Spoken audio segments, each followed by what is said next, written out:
Good afternoon, everyone. So soon we are going to start the tech talks. First of all, I would like to check if all the teams are available here in the meeting room. So, design prize. Today, team C Shakti. Okay. HydroVinci Team. Hello. Adria Energy Boat team. It's on the site. Messina Energy Boat. Okay. Cambridge University Riviera Racing. Great. Team Elettra Unige. Perfect. So for the Prince Albert, for the Foundation Award, Politecnico di Milano. Okay. And Universidad Politécnica de Madrid. Okay. Great. So we will start soon. Just give us around 2 minutes. We are still waiting for a few of you to arrive. Thank you.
And ladies and gentlemen, I would like to welcome everyone to today's Tech Talk, which is going to be the design prize. So the best design will be decided today. We have our international jury just here in the front line. And first of all, I would like to ask Gilles, the head of section, to summarize the main principles of the design prize and give some insights to us, please. Thank you, Gilles. Thank you, Zilal. First, I would like to thank Yacht Club of Monaco and the Energy Boat Challenge for having this year for the first time the design prize. To emphasize a bit about this prize, our approach as designer is the global project or the boat you've created, and from all the aspects all around, from engineering to shape or styling. What we really want to push forward is you as engineers and students, future engineers, is to take into account that what you will build will be at the end a product that will be used probably mainly by a human being in connection with the market. The design is not only about styling, but it's about making all these together to make a final product that will match all the requirements of engineering, marketing, sales, and obviously the interface with the human. So ergonomics is part of it, science, but also emotional is important. So today we will have the job to decide who of the project will match the best all those criteria. Thank you. Just wanted to ask, as adding the design studio of Oceanco, so Oceanco Shipyard, we are building yachts. You're here for an event which is based on the future of yachting. And as shipyards, we are really interested in the way you envision the future of yachting. Thank you. Thank you very much, Gilles. So, first of all, I would like to ask Team C Shakti to come to the stage and please show us your beautiful design. Thank you.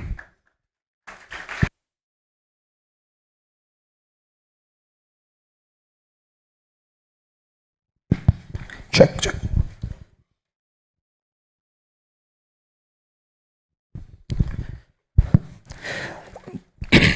So, vanakkam, bonjour, and a very good evening to all of you. So, we are Team C Shakti. I am Roshan Manoj, and this is my colleague Hemlata. And today we're going to be talking about our design of the boat. So, to start off with, so we are from a college called as Kumaraguru College of Technology. It's a group of institutions called as Kumaraguru Institutions, which is in Coimbatore, a city in the south of India. So Kumaraguru Institution has a 40-year legacy of world-class teaching and world-class infrastructure as well. And this is where we built our boat, Yali 3.0. To talk about before we get into the design, right, to talk about our where we come from. So we are from a city called Coimbatore, like I said, and it's a city that's enclosed by other cities. But one very beautiful thing about Coimbatore is the Western Ghats, which is a range of hills that flow through it. So that is where we started to research for our design this year. We looked at the flora and fauna and found out that close to 300 species of birds are there in this area. And here is where we decided to research about birds. While looking about a lot of birds, we came across the majestic bald eagle. The majestic bald eagle is said to go at a speed of 160 kilometers per hour when it's going to catch its prey. And that's where we did not look back and went with the majestic bald eagle.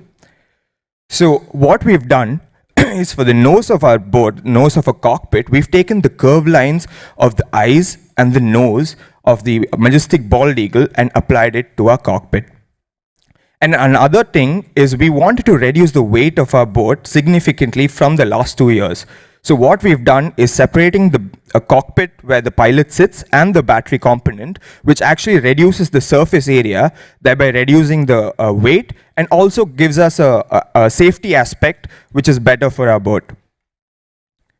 So for this year, we've used, like I said, we've used pineapple fiber for our cockpit, like we spoke about in the Innovation Prize. Why we decided to go with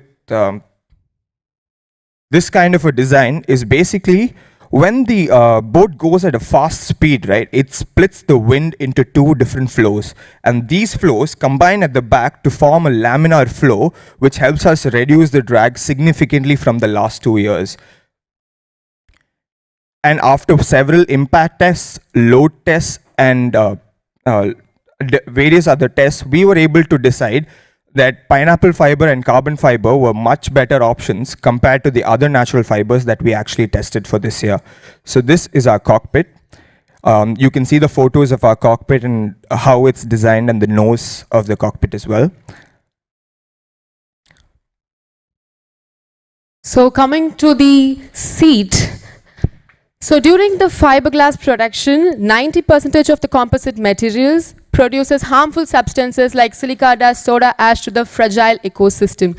So you see, so we have determined to tackle this head on. We have found a treasure in our backyard, the discarded plastics. So we took that to the garage. So suddenly our the material science engineer came to the game, and he said, why not why can't we design a seat from this? And hence we have took that, the plastic, and we have cut that, split, woven, and we have made a beautiful seat. So talking about this, so this is where the innovation, sustainability, design, three friends come into the role, because when we reimagine a waste as a resource, that opens a door to navigate towards a sustainability, right? So coming to the aluminum bars, so this was taken from the last year's boat. Even though we are using the twin propulsion system this year, We have gone through many torsional twist analysis and the strength analysis to analyze like what is the threshold point of bending and what is the maximum load it can withstand and everything. So everything was perfect and all the analysis results have been uploaded in the QR for your reference. So coming to the propellers, this year we have opted for the 3D printed propellers because unlike the traditional propellers, 3D printing offers a ease for the prototyping and production, right?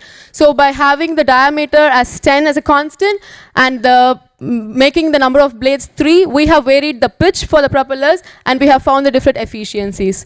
So the 3D printing propellers was made up of PLA material using additive manufacturing method. So you can see the cost is effective. We have reduced up to 16 euros per propeller, and this is a custom hydrodynamics and is ideal for both the small boats and the prototyping as well. So in the design approach, sustainability has been our guiding principle because for the whole boat production, we have took the power from our 250 kilowatt solar panel grid which was installed in our campus. So for the whole boat manufacturing, we took the power from this grid. So apart from our efforts, we also planted 150 healthy samplings to offset the carbon emission for the whole boat production. So all the certifications, the green initiatives we have initiated, all the certificates have been uploaded here. So the construction cost for the boat technically comes around 19,000 euros, and for the whole project it breaks down around 61,000 euros.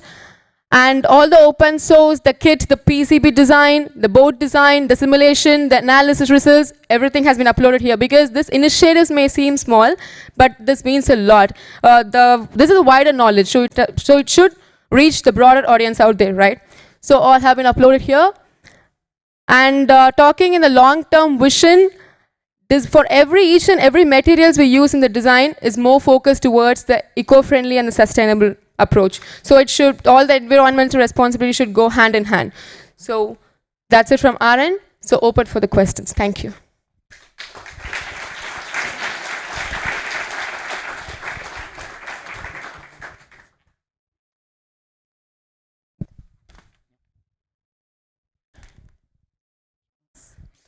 Hello, thank you. Just a question about the ergonomy of going on board and outboard, because I think you've done a lot about designing the overall shape and giving some inspiration. But what is about going and escaping in case of emergency, for example? For emergency purpose, the pilot has to exit the cockpit. Is the questions? Yeah, but even for going on board, is it easy for the pilot? Yeah, sir. For entering the cockpit is wider enough to enter the pilot to get in and the exit. Okay. Do you have a step or something to grab on or to? No, sir. The beam is provided at the side. The pilot can be handled with the beam, so he can easily get out and get in. Okay. Thank you.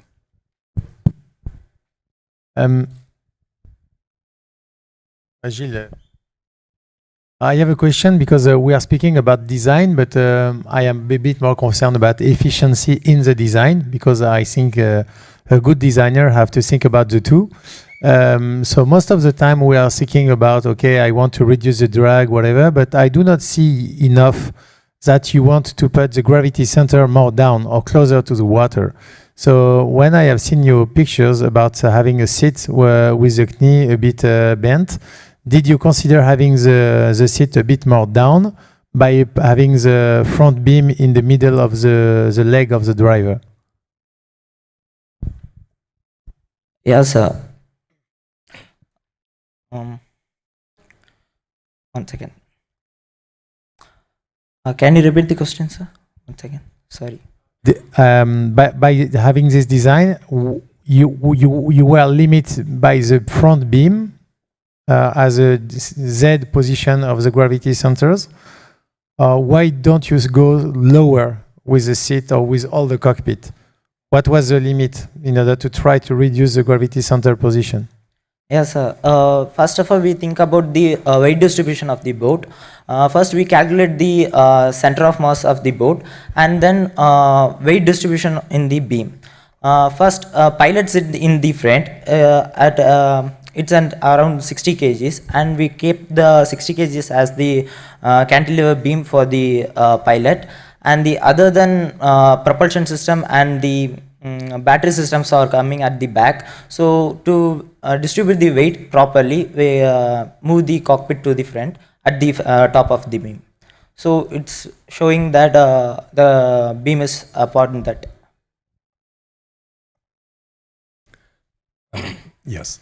Thank you for your effort about introducing biomimicry in your design. On the opposite way, two technical presentation about the propeller. It was interesting, more about the fact that it was a bit more effective. But I know from the your previous presentation that you have worked a lot on the human interface with the OS. This is typically what the global design of the product is, and I would love to have this part of your presentation again for today, because this is typically what is the design. If you think about the iPhone being one of the good, or not best, but good design for a phone today, OS is part of it, and the human interface is exactly what you have developed and what you presented, that I would love to have it in that presentation. So for the next time, next year, please think about it. You have a product, but the interface is with a human being. This is a thing that I think you need to focus on next year. So mainly why we did not include that is because we did not want to keep repeating ourselves. I mean, we wanted to make sure that something just actually stands out in every presentation we do. But as you said, we will take that into consideration for the next time. So thank you. Thank you. I have a question as well. So now you've used the boat in real conditions. What would you improve in the design, the comfort, or I don't know, for the pilot, the usage? Did you get any experience from the races you did, and what would you optimize for next year? So of course, so about the battery, ma'am, of course we will reduce the weight for the next year. So the battery weighs around 75 kgs this year. So we should think about the weight reduction next year. So that will be the main thing to reduce next year. Apart from the comfort and everything, weight should be reduced. Thank you so much.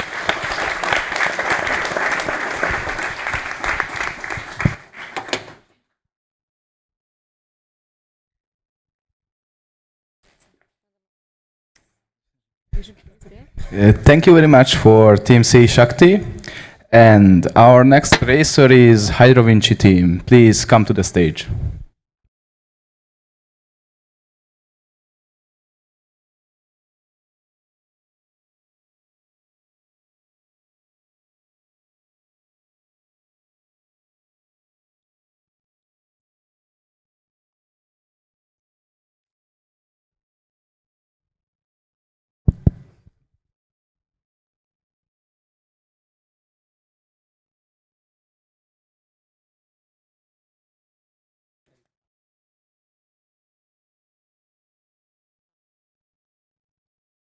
So hello everyone. I'm Sarah, the co-president of the association HydroVinci, and today I'm here with Luis, the project manager, and Liam, the budget manager. We are very honored to present our project for the design prize at the Monaco Energy Boat Challenge, and we are very grateful to be selected for this prize. First things first, who are we? HydroVinci is a student association, naval engineering, specialized in naval engineering. We are based at in the business district of Paris, at the Léonard de Vinci campus. We are the association, sorry, was created in 2017, so it's a very young association, and we are now composed of 70 students that work on 2 main projects, one of them being the Monaco Energy Boat Challenge.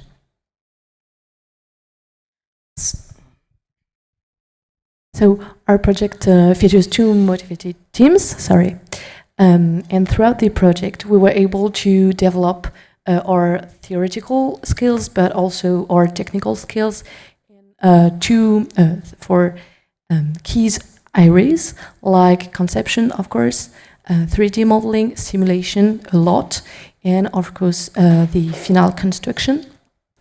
And we played a role in every of those steps of our project, and we are happy to present you today. All right, so to go a bit further with what you've been saying before, you have to know that every ideas or every structural decisions that we decided before came from our mind and imagination. So it means that we turn these ideas into tangible products using classical tools such as CNC machining, surface finishing, and laser cutting equipment. We were fully prepared of operating these machines ourselves, handling step by step from start to the end. In addition, we also sourced the materials we were especially focusing on the eco-consumption parts, and in addition to some budget-friendly solutions. And this is linked to the challenging aspect of transporting the materials from their place where we are buying them from our workplace in Sèvres, and to be more linked in our idea of being eco-friendly. We were trying to use the common transports, to bring the materials. So now let's talk about designs. Design, in essence, is the creation and planning of the form and function of objects or systems, to combine aesthetics and utility. To follow the objectives of sustainable development and to aim for zero carbon footprint construction, our design approach focused on natural materials to emphasize the benefits and the characteristics of nature.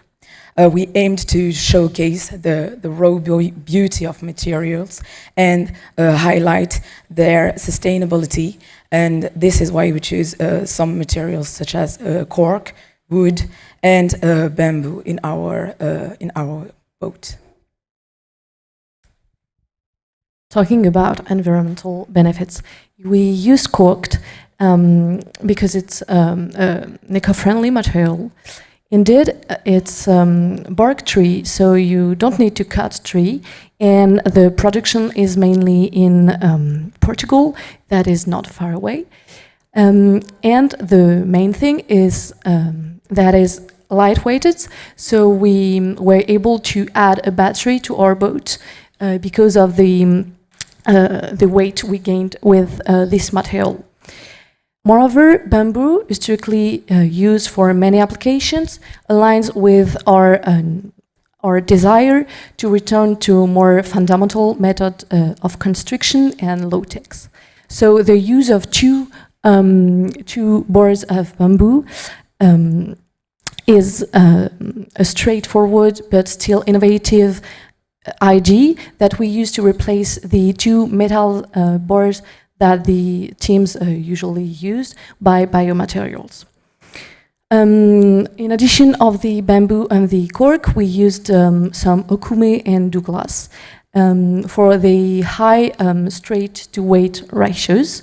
So the okume is widely used in marine application, so is resistant to water, but some of our pieces were too big to be made in okume, so we used glass that has similar properties. And we used this type of wood strategically on our boats based on their specific needs and constraints. Finally, we adopted a square geometrical format like you can see for futuristic aesthetic and to aim for functional, comfortable and lightweighted boat. All right, so in this project, we merged traditional woodworking techniques with cutting-edge technologies like AI. So in this case, we use artificial intelligence to generate creative solutions to respond to our different constraints. Then we run the simulations to evaluate the best option, for example, on ANSYS. These technologies assisted us in designing unique and functional support bars that are more efficient than the traditional ones. So, in conclusion, our design strives for lightness, elegance, while retaining a natural look and aesthetic. It aims for sustainability in boating and yachting, challenging the idea that usually boats or yachts are pollutive. We believe in a future with greener boats, and we are very eager to participate in that transition. Thank you for your attention, and we will gladly answer your questions.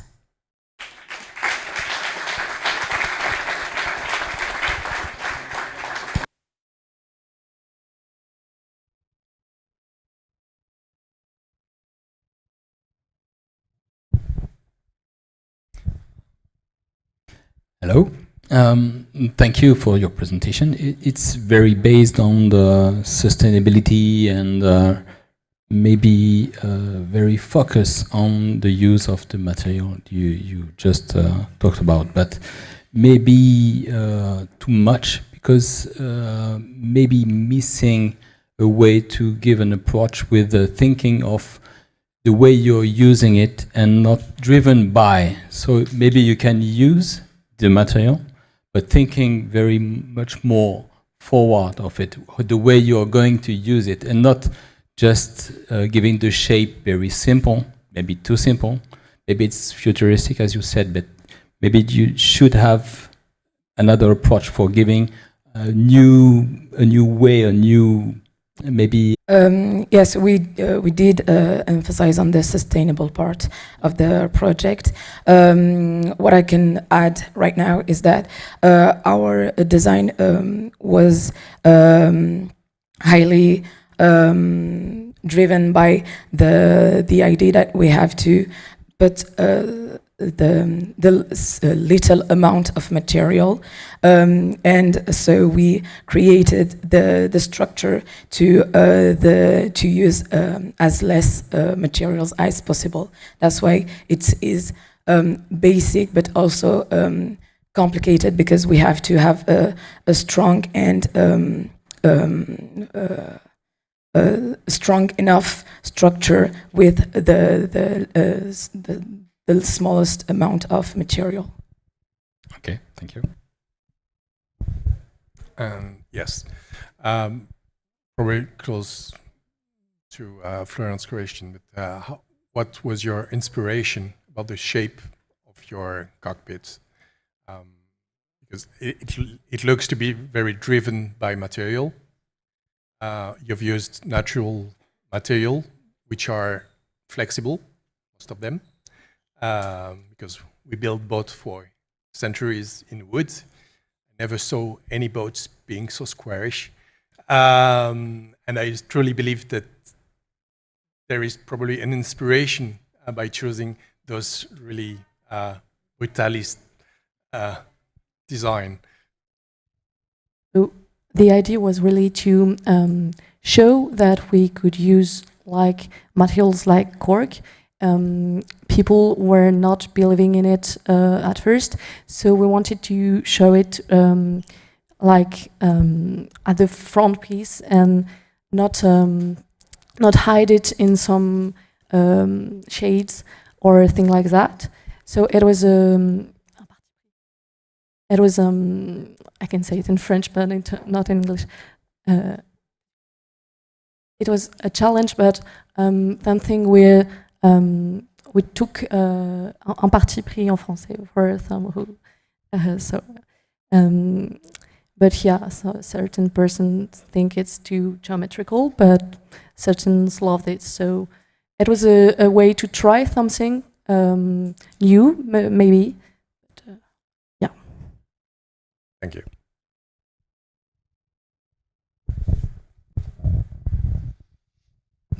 Just a question. Have you considered your seat, the back of your seat, is perpendicular to the water? Have you considered to change the angle, just going back? That would have decreased the cross section, and you would have lowered also the center of gravity. Have you considered a different shape? Because obviously design is integration of aesthetics, but also without forgetting the engineering requirement. Yeah, we thought of that. And first of all, we wanted to do like you said, but our idea was really to use materials that we reuse. So we wanted to have something that was maybe on a school on not far away. So we hadn't the materials to do that, and we didn't want it to place like metal or plastic. So that he isn't plastic, but it's reusable and reused. So we prefer to stay on their on this line of eco-conception and the materials and all of that to change. And apart from that, we soon realized that our pilot is not that tall, and if we move the bike to if he's too on the back, he will not be able to see the front of the cockpit. And the cockpit was designed in a certain way. We were not able to lower it if we would change the seats after.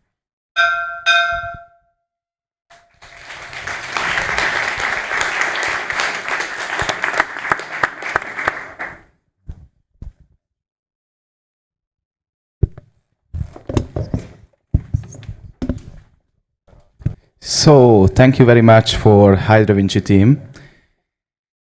Our next participant tonight is Adria Energy Boat team. Please come to the stage.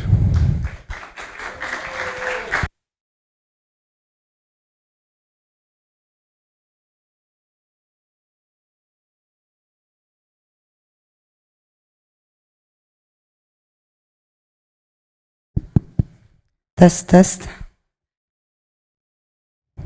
Hello, dear guests and fellow contestants. Good afternoon, and thank you for joining us. We are glad to be the part and the finalists of this prestigious Monaco Energy Boat Challenge. I'm going to show you now the project we've done for this year. So, who are we? We come from the city of Rijeka. We are a student part of the Association of Applied Technical Sciences in Rijeka. So we gathered a specific group of students, engineers, volunteers, and professors from the University of Rijeka. So we are founded in 2018 in Rijeka, and I have to say that we are growing as a group, and we have over, I would say, 15 members, where each member is given a specific role and a department where they work in. My name is Nora Mišković, and I am the naval architect in our group, and I'm glad that I had the role to help in this part. The thing that I want to point before going into production is that in this project and in this through the association, we get the chance to publish a lot of scientific and master's papers. So a lot of things that we faced in the production and innovative problems solved. We have written and published a lot of publications and papers. So we are proud to say that this year we manufactured our own hulls. So we went from the beginning, so from the positive forms of molds made from polyurethane. We done the preparation, so applying the primer and the gloss covering, then polishing it to the right smooth tolerance. Applied in the second photo, you can see of gel coat in the right thick layers, and then the hand laminating can start. On these three photos, you can see the production, and the method that we used is the vacuumed epoxy infusion.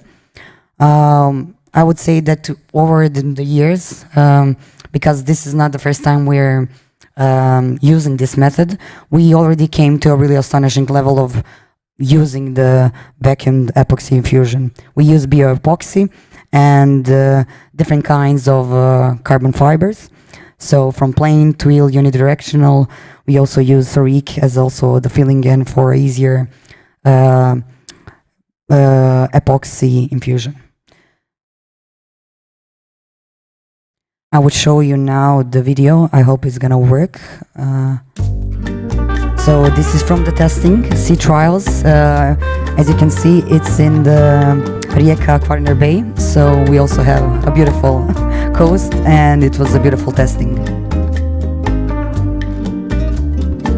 You can see that in the design, we decided to use and show the national colors of our flag. So it's really easy to spot and guess even from which country we arrive. We also, you cannot see it on the sea trials, the video, but if you can see and come to the vessel, you can see that we also put our recognizable white squares in the back and the front of the vessel on the cockpit. So, as I said, the hull molds are made by hand laminating method, and the cockpit is made by vacuumed epoxy infusion. The first problem that we faced was using gel coat. In the first attempt, the layer was too thick, and the time between the start of the hand laminating was too early. So in the next attempt, we already done it really nice. I'm really proud, where we applied 2 thinner layers, being sure that we covered the whole mold, and we waited the right amount for the gel coat to really rest and dry, and then we started with the hand laminating. So on these 3 photos, you can see the preparation of the vacuumed epoxy infusion of the cockpit. The thing where we can see that we really improved is because the cockpit has really a difficult shape, where we focused on making a self-supporting structure with a lot of round and radiuses, because you're making the form then stiffer. And but I would say we done it from the first take, so both hulls and the cockpit. As you can see, we maybe are 15 members, but when you have to work, it's 5 of us. So, but I would say that after this project being this successful and recognized in our country, more and more people, engineers, volunteers, students are applying. So who knows what is going to be the next year. This is from the first sea trial, and I was the godmother of the ship.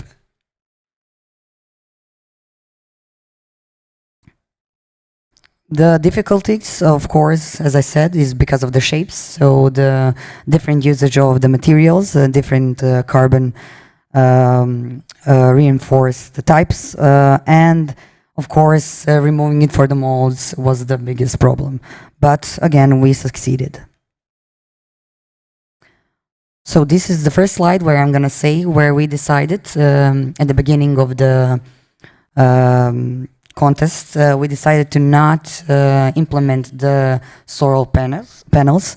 So we wanted to implement 3 square meters of solars, but because of the overweight of our cockpit and the driver, because in the last minute our driver changed, and then we went over with a 20 kilos overweight driver, and we decided to remove to be even better in the all of the endurance is one of our main things where we want to compete and show the battery capacity and the propulsion that we are using. The motor and the pipe connection, I'm going to talk a little bit about this, where we went with a clean, let's say, solution using U-bolt rounded bend stainless steel. And we also, I want to point out, having a lot of students and volunteers, we are learning how to use, and we use a lot of 3D printing.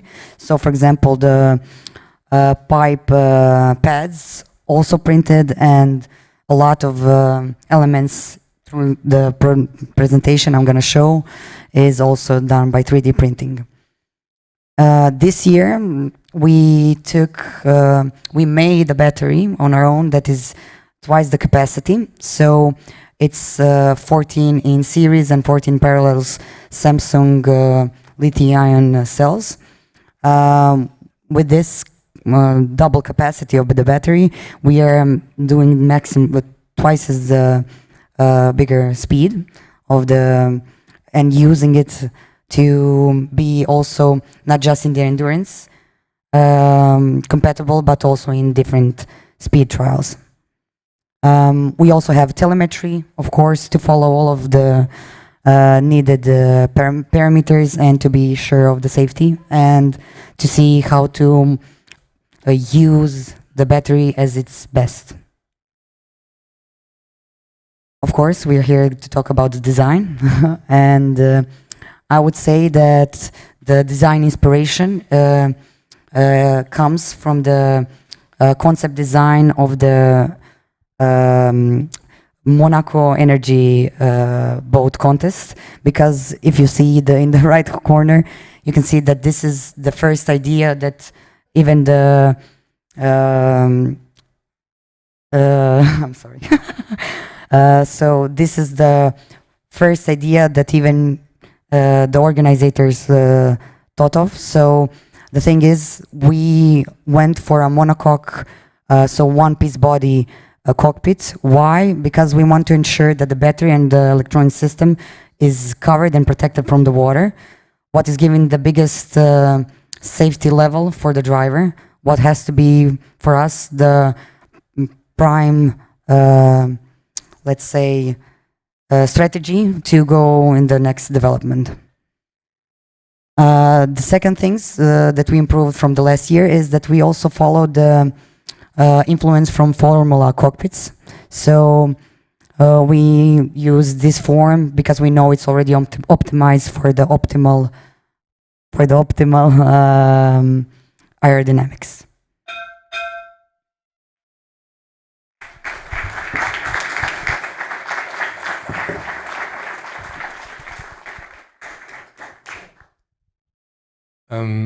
Yes, thank you for your very accurate technical presentation of 9 minutes and for this 1 minute design presentation. I would love that you've developed a bit more all the aspects which are very interesting. I believe about the generation of the shape of this monocoque cockpit. Yeah.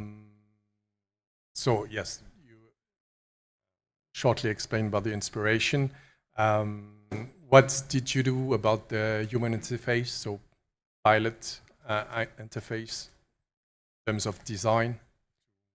So in terms of the design, so for example, we went for aerodynamics, of course. Like in last year, we were more in a boat shape cockpit, where in reality, we're above the water, and we saw a bigger, let's say, opportunity to go more into aerodynamics with this shape. Again, we also wanted to make a beautiful product and something that is where you can see an innovative design, also combined with technical, let's say, parts like hydraulics, again, implemented, and it's really clean.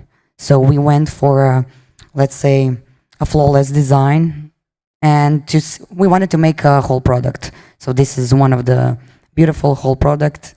A little bit show the, how do you say, vacuumed epoxy infusion to come to its best. What I think that we really are in a good, how do you say, uprising level. But about the pilot interface, so seats, instruments. So regarding the instruments, let's say regarding the seats, so we first took from also Formula driver's seats, but we wanted to reduce the weight in every part. So I would say the seat in several stages became smaller and smaller because we used the bulkhead angle, because inside of the cockpit we have a angled bulkhead that is used as a headrest and backrest support.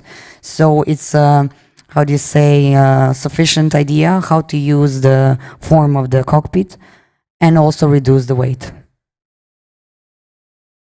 Thank you. I will ask the same question as the previous team.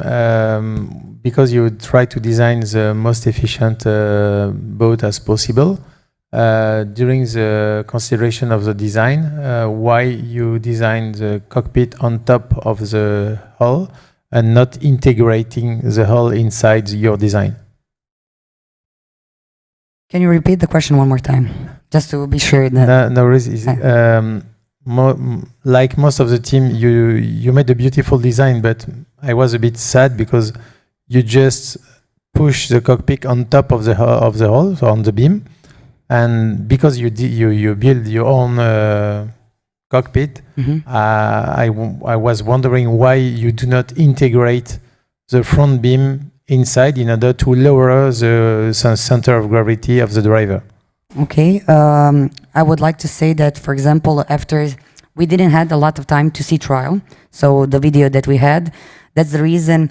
So what we want to offer to other team is have the chance to contact us later, and they can come and we can discuss the manufacturing. They can use the hulls that we made so that everybody can do the sea trials as much as possible in their country.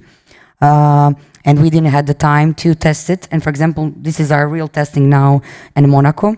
And for example, we already have ideas how we want to improve it. We want to move the driver more back to the aft, and we want to reduce the splashing near the motor with several ideas that we already have in plan for the next year. So I would say that we're gonna stay on top of the tubes, but we're gonna a little bit play with the center of gravity. Because we can move the battery still more, because the battery is safe, it's much more easier to manipulate and move everything back, and then you don't have the diving inside with the hulls. What is the main problem when I see now the other contestants and us? Yeah, thank you for your presentation. You've spoken a lot about the cockpit, but obviously you've invested a lot of time and money in the hull design, creating the molds, doing the layup. I'm just wondering, what was the thinking behind the design of the hulls? They're very sort of boxy and the sections are unusual. So I'm just wondering what drove that aspect of the design. So we changed the freeboard so we wanted to imitate the Monaco hulls, but we changed the shape in the more square looking one. Why? To have easier ways of mounting several new things that we want to implement, are the solars or something else. So, and to reuse the hulls maybe for some different. So we're thinking up front about really sustainability and recycling, not just to use one type of the hulls, and that's all. So we were thinking about several ways of using it. Thank you.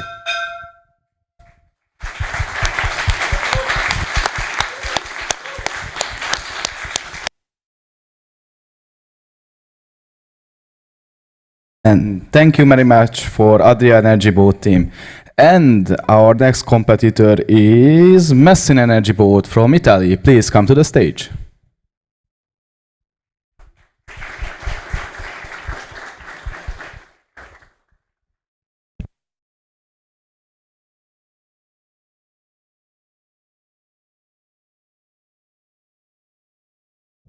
Check, okay. So, bonsoir, Yacht Club de Monaco. I'm Vittorio, one of the students that designed our boat. Before going on the presentation, I want to present our team. Our team is a team of the University of Messina. We are students, PhDs, and professors from different branches of engineering, so we can have a lot of point of view of the project. Before going inside the design process that we had, I want to talk about the name of our boat. Unfortunately, recently our director passed away, and our director was really interested in student project and believed in our project. So we decided to dedicate our name to him. So, before going on, I want to spoil that our design process is based on three main pillars. The first one is the biomimicry. When we talk about biomimicry, we are talking about taking inspiration from Mother Nature. As you know, Mother Nature, if it's making something, it works a lot. And in this case, we take inspiration from the flying fishes that really fly on the peel of the water, and we used that kind of shape to design our boat. The other part that we consider, the second part that we consider, is the cost, the effective cost of the boat. We tried to lower as much as possible the budget to make the boat as cheap as possible. Now let's go more in an engineering aspects. To evaluate our structure, we used the finite element model, and we used the medium heights of waves here in Monaco to consider the forces that we have on the structure when we are on the sea. As you can see, our structure has not critical points, so it's quite stable, and it doesn't. It make us feel comfortable, even the pilot. This slide is called modularity, but what we want to mean. Our boat is modular, so we can adjust all the aspects, the asset, the trim, the height of the motor, and even the tension of our steering system in a much easier way. So we can really adjust our boat in some minutes without have to start doing stuff for a lot of time. This slide shows us some images of the structure. Our structure is made of aluminum, and this is the third important part of our project, the LCA. So aluminum, as you know, is one of the most recyclable material that we know. We can use this aluminum, we can reuse it for another structure, and with some treatments, this aluminum can have the same characteristic as a first-hand aluminum. This is some of the part that we have on the boat. We recycled a lot of the part of last year boat. We have improved some part as the motor. We reused the batteries, and we are one of the few teams that is using solar panel. We're using as much as square meters as possible to solar panel, because they give us that more durability of the boat for the endurance race. There you can see some of the manufacturing process.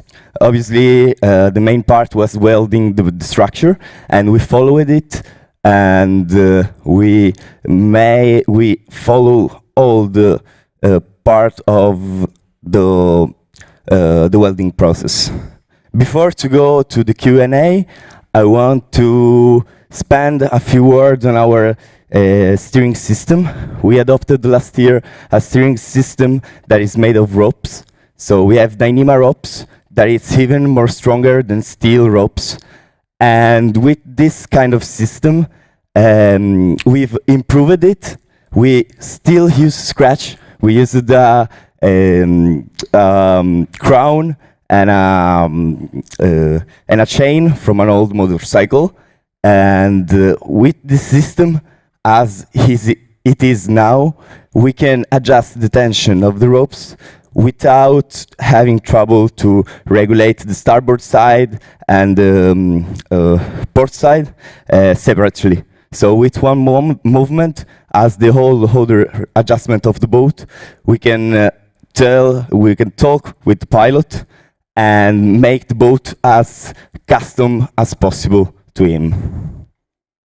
So if you have any question, I will be happy to answer them. Yes, thank you very much for your presentation. Can you switch back the slides to the first one? Thank you. Oh, no, there. Second one. Yeah. Could you explain me the two first picture on the top left? Okay. And how you go from that shape to your project? Okay, is a problem of manufacturing. So we have this inspiration. So this kind of fish, to escape from predators, start to fly a few centimeters of the water. Our boat, when reach high speed, start to navigate on the peel of the water. So we use that similarity to improve our shape of our boat. For maybe it's not the same, I know, but we have a production process that is real quick. So we've made the structure in a few days, and it is efficient and lightweight. So we can compare carbon fiber or laminated structure as this. So it weighs in total 15 kilos. So it's still the same. Okay.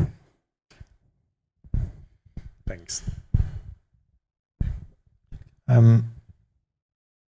I do have a question from also the weight approach. Normally when you are doing a aluminium structure, so I understood you was limited by the price, but you try to put as less aluminium as possible. But when I see your design, I see quite a lot of tube. So have you done some calculation in order to be sure that it was okay, not okay? Yeah, as I said, we used FPAIM systems to analyze our structure. And as you can see, the structure it's secure. So even if it don't have a lot of stresses in other places where maybe there will be higher stresses, the structure will react properly. So we don't have any preoccupation, and our pilot feels safer, and he can use all of his how can say it, but he don't have to worry. Okay. Now my question was, I understood that, but how many improvement have you done in the design? Because I guess with Gilles we are looking for the design process. So you have an inspiration, you have a first design. After you see that you have a limit of budget, so we are looking for this. You explain us these loops of design from the inspiration, from the engineering point of view, and after for the interface of the pilot. Yeah, okay, for the interface of the pilot. So let's start from the design process. Our design process was repeated a lot of time, and we've arrived at this solution that was easier to make and fast. So we made it in a few days, as I said, and we've improved it as much as possible. For the pilot interface, we have a big screen, so he can see, even on sunny days, all the data from the boat. So he don't have to worry about not seeing what is going on behind him. So it's a question of worries. And also the cockpit itself is made on the measurement taken on the pilot. So he fits inside it well, and he don't have to worry even to leave the boat. So like in the escaping procedure that we simulated here, he get out of the boat in a few seconds, even less than what you require.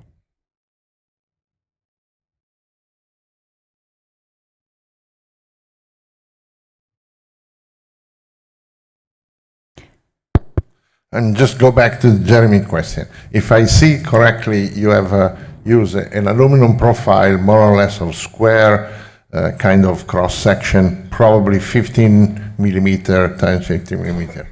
Have you tried to examine the different solution, maybe with something that was 12 millimeter? And also, instead of using a square kind of cross section, if you were using a rectangular cross section with a higher part toward where you are having a higher kind of stress. Have you tried different dimension profile or not? Yeah, we've tried it. We tried it, and we've seen that with square, with this kind of profile, we have the most simple and the most efficient solution. So having all the tubular of the same cross section and the same dimension, we can weld it in an easier way. The welder doesn't have to worry about having maybe... I understand the question of the similar, but instead of using 15, if you were using 13, you were having really... Yeah, of course, we will have weight, an increase. but you have tried different... Yeah, we have tried different solutions. At least from a theoretical point of view. Yeah, we've tried in a theoretical, obviously, point of view, and we've seen that this is one of the best solutions.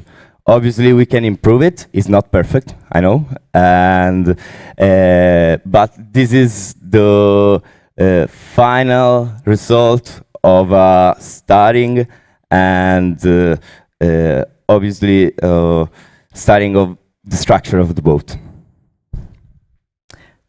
A very quick question for me. So you mentioned the adjustability of your boat, the adaptability as an asset for your design.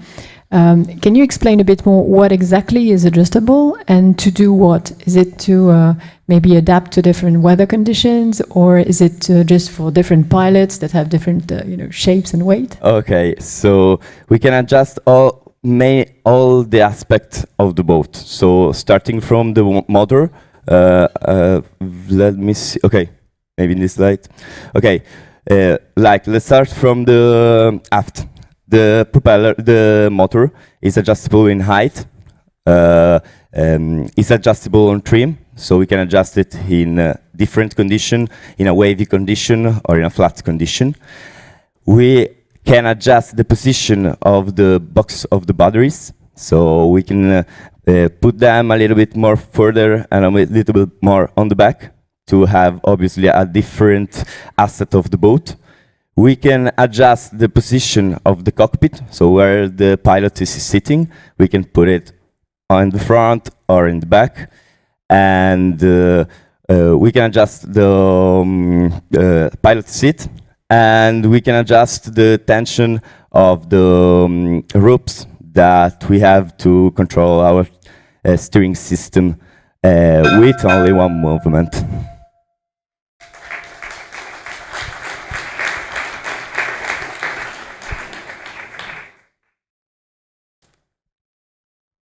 Thank you. Thank you very much. So the next team is on the stage is Cambridge University Riviera Racing. Please welcome the guys.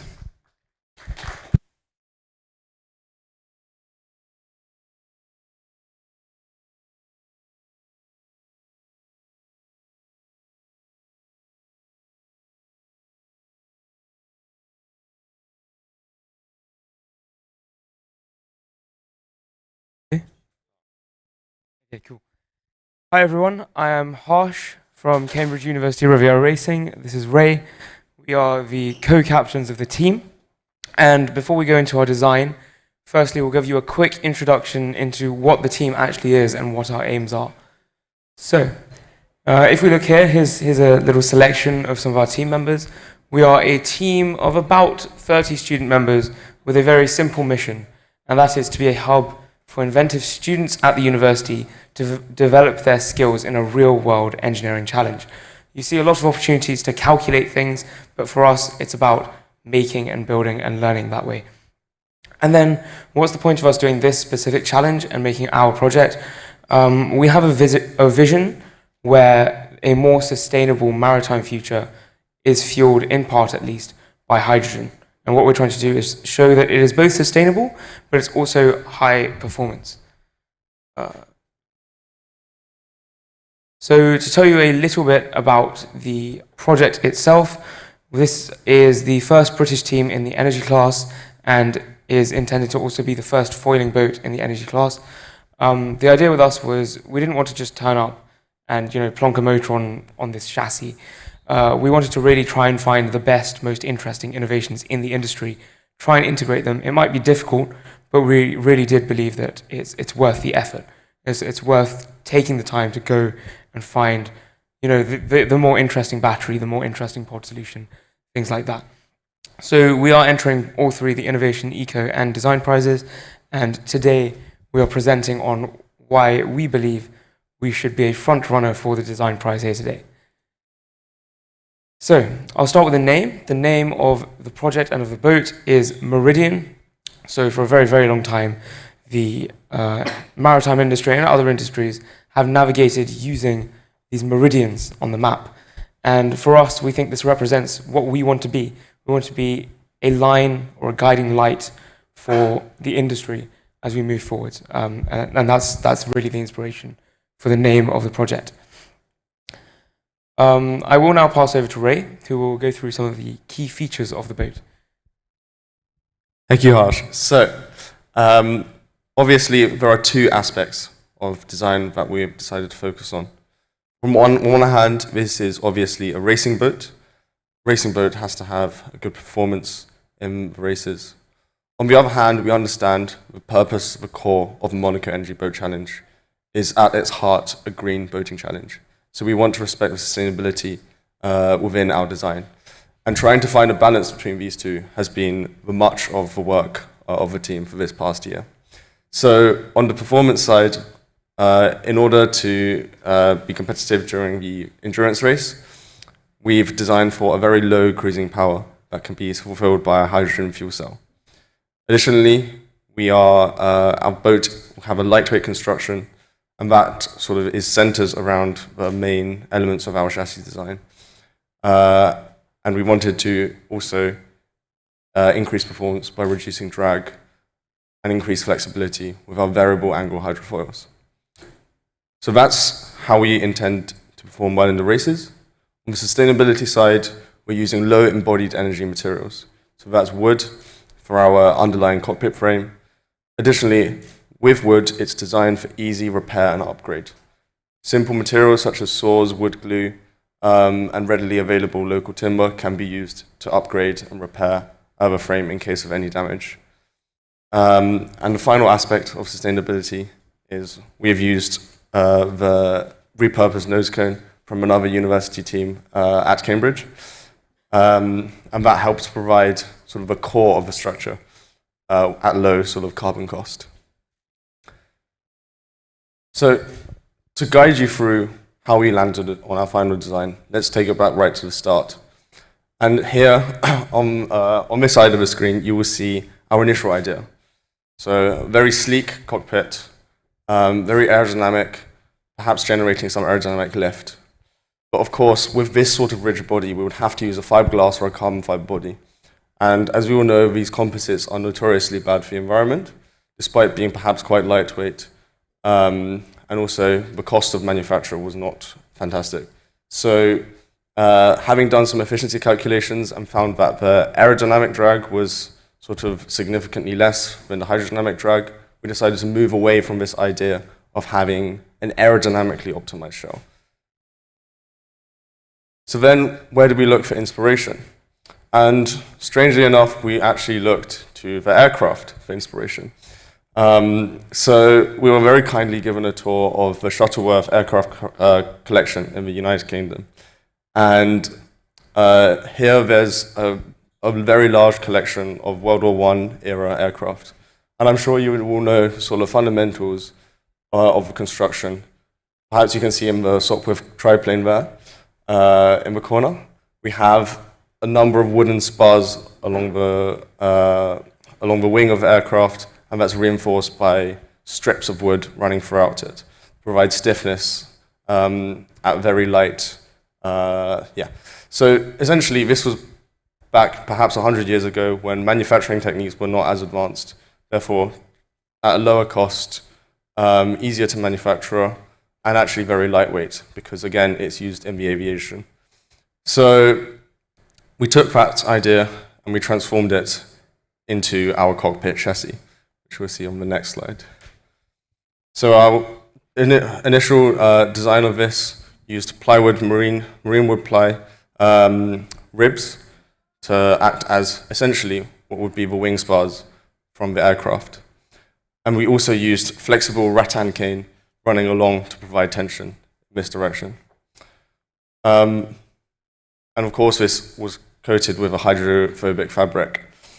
So we built this, and upon some more consideration, we decided to make some slight amendments to reflect our final design. So one thing we changed was a hydrodynamic fabric. Firstly, this was quite difficult to apply and couldn't be applied smoothly, as this was not very flexible fabric. So instead, we switched to a flame retardant shrink wrap, which is both safer, easier to apply, quicker. So we can just simply roll over the fabric and apply a heat shrink, which will mold it perfectly to the body. And this is a similar technique, actually, that is used in some of America's Cup's sails to replace the sail material. In terms of the longitudinal rattan cane, we found that this was fantastic in tension, but would buckle very quickly in compression. And instead of that, again, we moved to the more conventional longitudinal pine strips, which is similarly used in aircraft. So I'll pass back to Harsh to talk over some more of the overall features for performance and sustainability. So on the whole, it was very important to us that we balance these two factors, because really, you don't have a commercial product without having both performance and sustainability, especially in today's market. So from a performance point of view, these are the four key kind of criteria that we set ourselves. And first of all, it must be lightweight. It's very clear that to be fast, you must be light. And that's probably the easiest way to go about it. You can put a huge motor on a very heavy thing, but that's just an inefficient way of doing it. Secondly, we were very excited to try out hydrofoiling. We thought this is something that a lot of the industry already does, and it would be, although only partially foiling, it would be an exciting way to try and see how far we can push the performance of these standard hulls that we've been given. Then, of course, it's important that our very precious pilot is comfortable, and we need to make sure that during the 4-hour endurance race, she isn't suffering. So we used some memory foam cushioning, just to make sure she's all right. And then lastly, and this took a few iterations actually, we came up with a modular adaptable system. And what this means is we have some sliding rails behind our cockpit, and on these rails are all our key components, our battery, our fuel cell, our cylinders, things like that. All of these have a standard mounting plate, and we can slide them around or even swap them around in the case of needing a change to the center of mass. Easy adjustment, and it allows us to dynamically adapt to the conditions of the race. So that's performance. What about sustainability? In terms of sustainability, again, 4 main things. Firstly was, at the very core of our product, is let's keep the embodied energy as low as possible.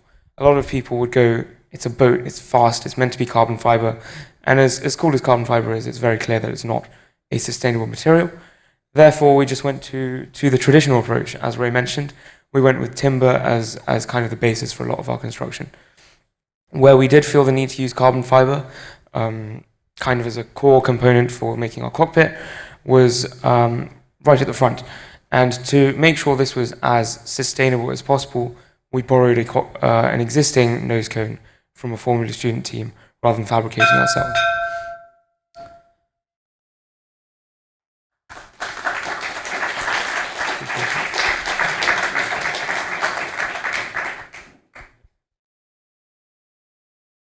Should I finish up quickly?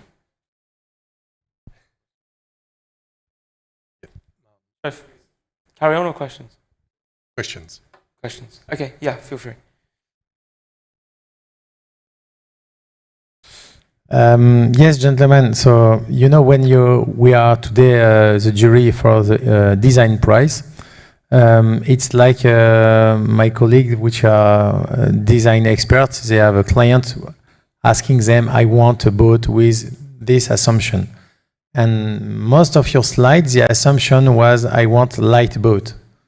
If I see to the number I just received, you are today the heaviest boat on the water.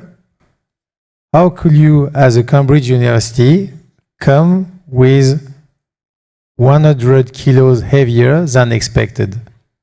As that was the main call of all your slides. What was the mistake? And I think this mistake might be very useful by lessons that we all have to know and to share all of us. So could you explain us how that was possible, please? Yes, so I think something we didn't account for was we put a lot of elements on board. And that was something I think was the core mistake. And each of those elements had a slight increase, and added together, of course, if so many elements have increased, it multiplies to a large one. So I'll take an example, for instance. Our propulsion system, again, it's the double propulsion system as opposed to a single, because we wanted a higher power solution for performance. I think, yeah, and again, the mounting for that was quite a heavy solution because we wanted the flexibility for the hydrofoil in the propulsion depth. So from that point of view, I think we tried perhaps to integrate too much, many different aspects into the system. And may I ask you a question? Who was in charge of the control of the weight on your boat? Originally, the structures team within the boat, who themselves actually did a good job at their part with the cockpit, but perhaps, yeah, it got a little bit out of control with the allowances for the other aspects. And that's something very, very important, and I think the designer knows that more than anyone. When you design a boat, you have to be on the well position on the water. So if you have a difference of weight, it's a huge difference. So all the team, you have always to have a clear bill of materials with the correct weight and being sure that every modification is always linked to this list of weight. So, and I hope you will do that next year. I am sure never in your life again you will make this mistake. Yes, yes, of course. Yeah, classic case of trying to fit too much onto one, yes. Thank you. Yes, thank you very much. On the other hand, I would like to congratulate you about how clear your design process was. Even at the end, it seems not to be such a success, but at least it was clear for us how you process the thinking about and the inspiration and so on. So there's there's one question, so but I see it in the last slide. So why didn't you push a bit forward? I mean, or till the end, the process to also make the nose of your cockpit following the same philosophy? Yes, sure. Essentially, well, from the aerodynamic loading, we figured that essentially all of the load would be towards the nose cone. So if there was one component that had to be very structurally sound, very rigid, that would be that component. Obviously, we didn't want that to then reflect in, in having to A, go through the cost of producing that component, and B, if a component exists, we may as well reuse to prevent this going to scrap, which it would have. So the one piece of aerodynamic reinforcement we need, we've gotten from a secondary source, as opposed to trying to make that out of wood, which would have been perhaps difficult to shape into this configuration, and perhaps would have required more material, because it's a very thin material which gives a lot of cockpit space. So that's another aspect that was desirable, yeah. Okay, thanks. Just two quick questions. You mentioned that you were looking for application of wood, and I have just two questions. Have you tried and at least explore the different mechanical characteristic of the wood? So there's a different type of wood. And second, if you know what type of wood was in fact used by the aeronautical industry between the two wars, because there is one special type of wood that was used. Do you know it? Which was? No? It was birch. Birch was the material, wood material with lighter weight and higher mechanical resistance. Yeah, perhaps we could give that a go next year. Maybe some birch on the boat. We did indeed. The timber we selected is, of course, cost effective. We've gone with a mix of plywood and pine at the moment. The reason for that is, first, of course, cost for a student team is a big deal, but also these did have the appropriate mechanical characteristics. I think a few people suggested, if you're going for cost, why not MDF? And we didn't think that would be sufficient for our purposes, which is why it's a combination of plywood and pine.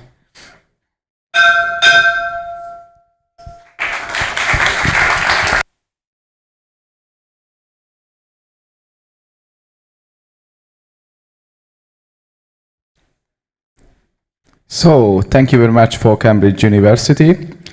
Our last competitor for this prize today is Team Elettra Unige. Please come to the stage.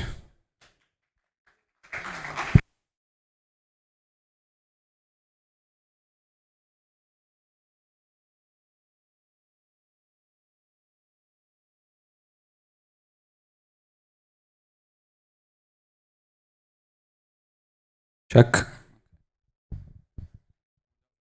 Afternoon to everyone. I'm Tommaso Robbiano from the University of Genova, and I'm a member of our electrical team. And this is Daniele Cazza, our team leader. And this is our second participation in the Monaco Energy Boat Challenge.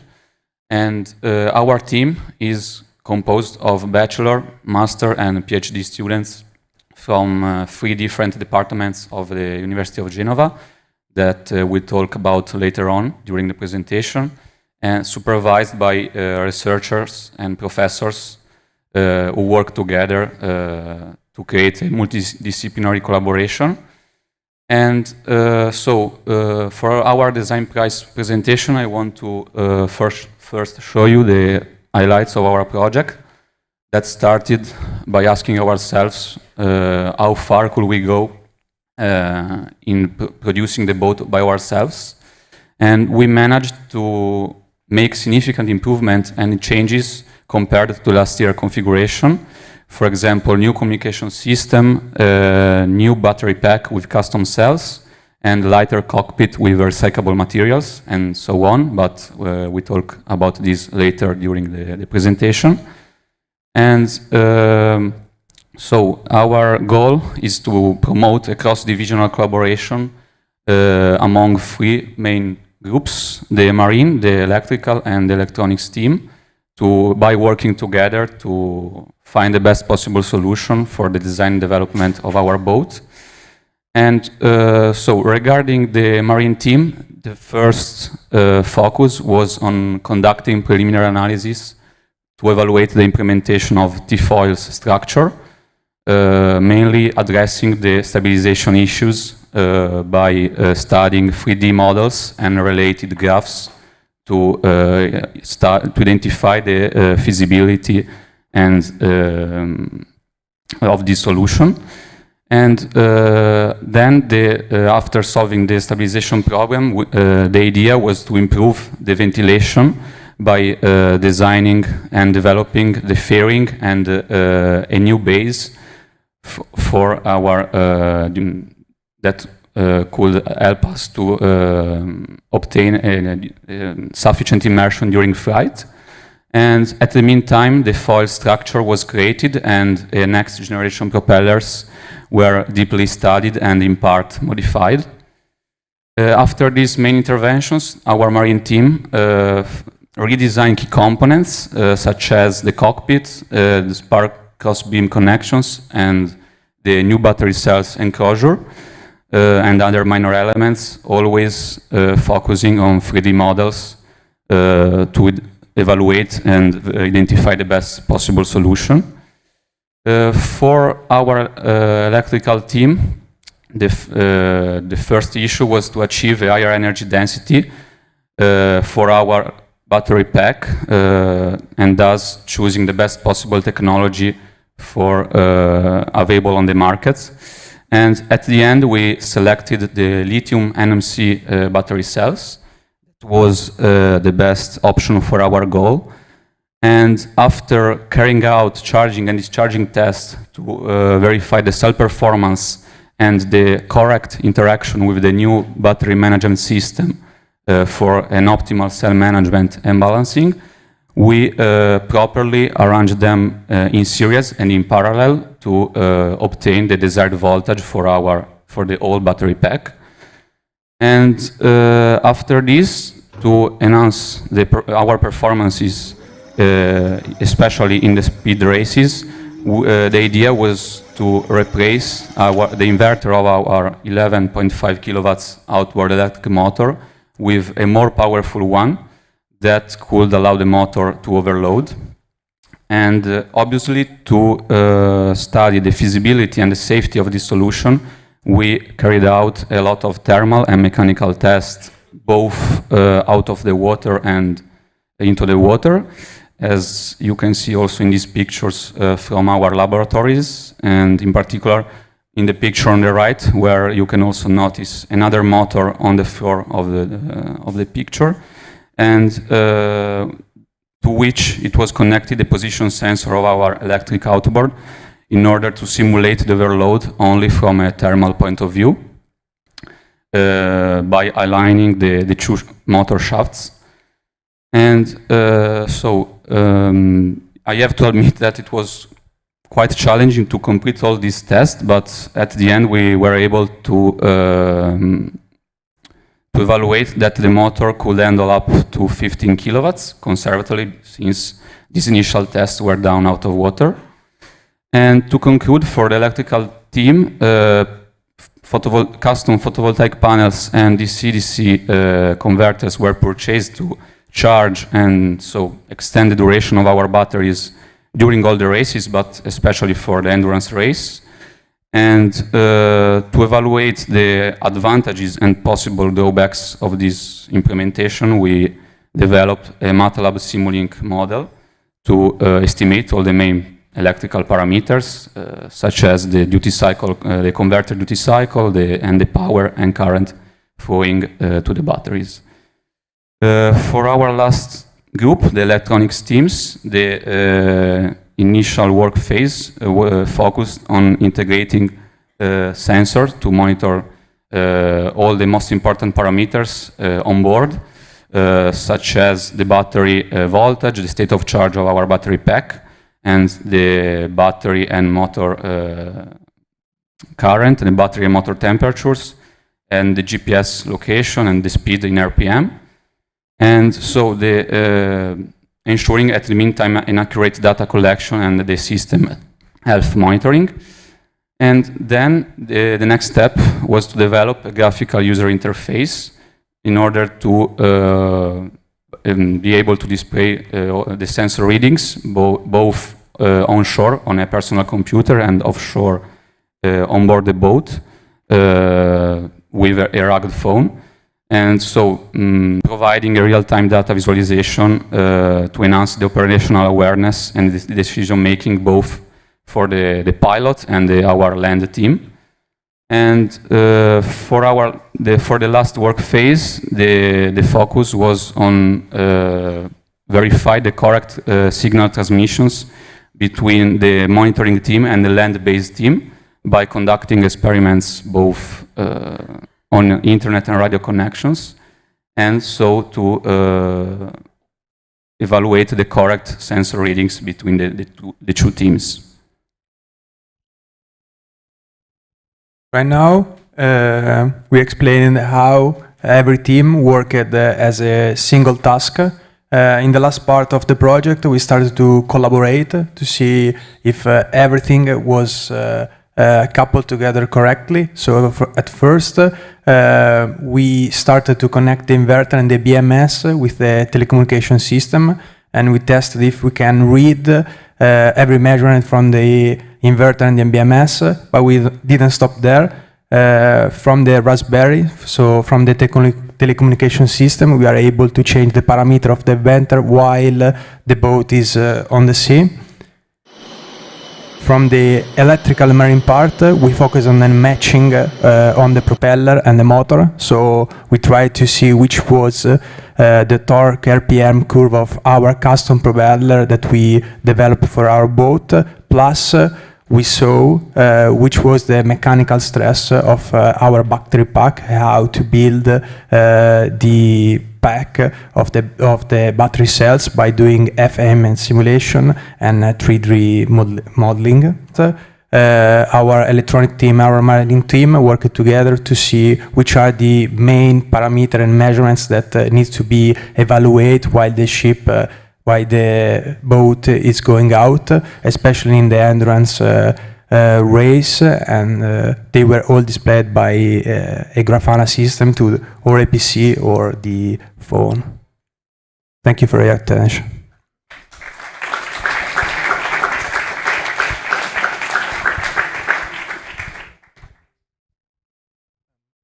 Yes, thank you for your technical presentation. How did you integrate all those elements on your boat? You mean in terms of weight, or? In terms of where they are, for example, you spent some time on the graphic user interface. Yeah, it is on a Raspberry, so we have an AP56 box. That's not my question. My question, how did you integrate it into the boat, and how the pilot interact with these elements? Because what is important is the interface with the human.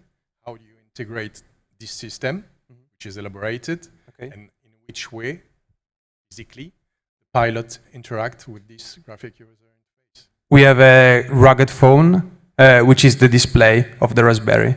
So we are sending the data to the phone. We through the router that we have on the boat. I cannot go back, I think. Yes, you can.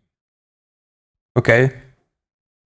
So here, as explained, we tested the radio system and the internet system. So that what you can see there, it's a router.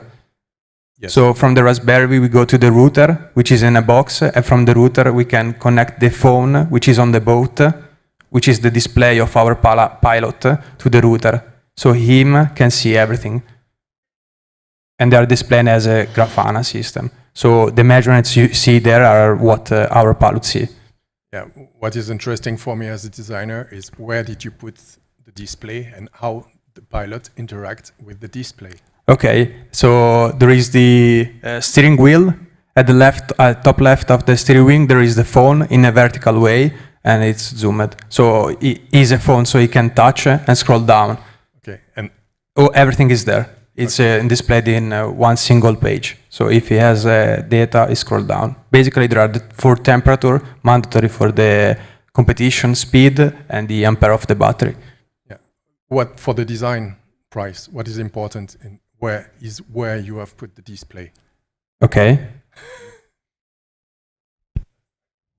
This is ergonomics, and this is how you interact as a human with your project. And this is what's important in design. Okay.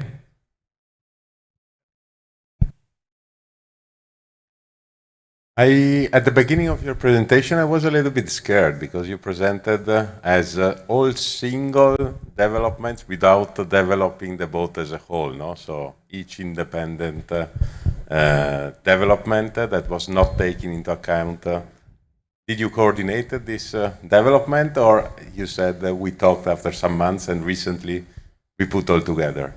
And the second comment is, what about the development of the 3D model of the cockpit, no? Because it seems that you have, I don't know where it comes from, the shape. You said you worked on that, but I was not able to understand where does it comes from.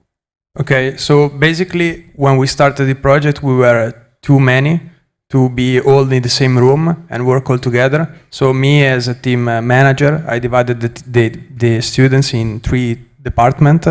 And I was coordinating the data between basically the teams. Every team has an head. So every team of, let's say, the marine department are 10, 12 students. They have the head. So between the head of every department, they are sharing the information. Basically, it's common from sharing information between the head. It's common also from other part of the students. Basically, we do it normally. But when we arrive to the last part of the project, let's say April or May, we start to do a lot of sea trials, and that's the moment where we all share the thoughts together, and we can all together build the boat. From the second question, the project was coming from the last year configuration, so we took the cockpit from the previous project of our boat, and we changed the material and just shortened the cockpit form. So basically, we modified an already done cockpit.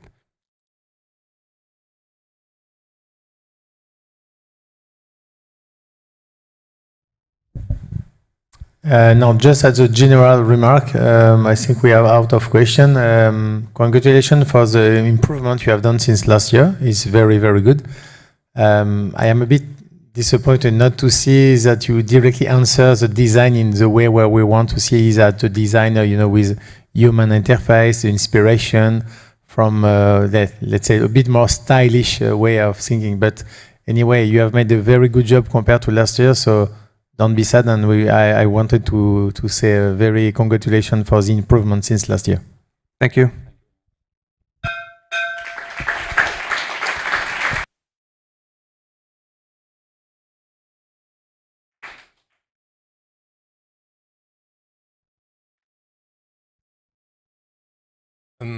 Let me 2 minutes to explain. The design jury has been a bit disappointed, so probably we possibly mislead all the teams about what is the design, because we have seen mostly a lot of engineering design presentation. That was not the aim.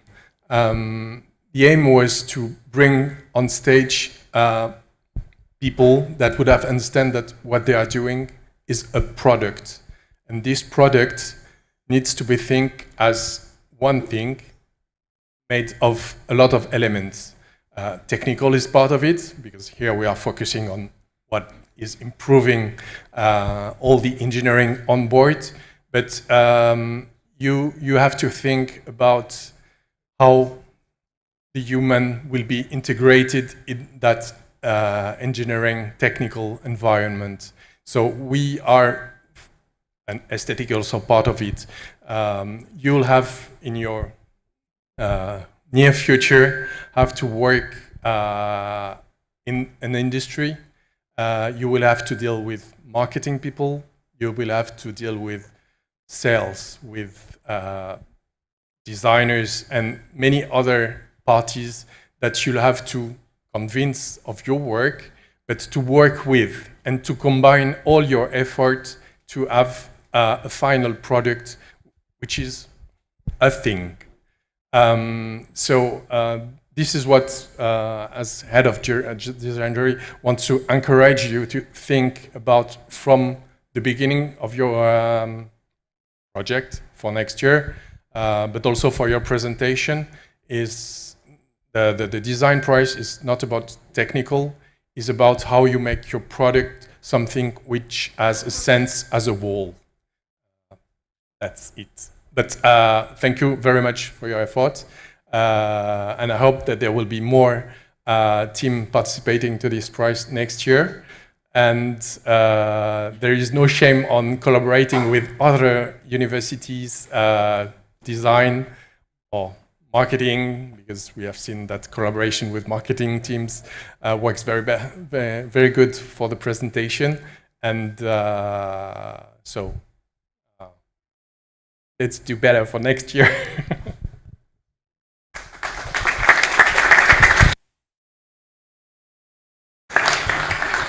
Thank you very much, Jill.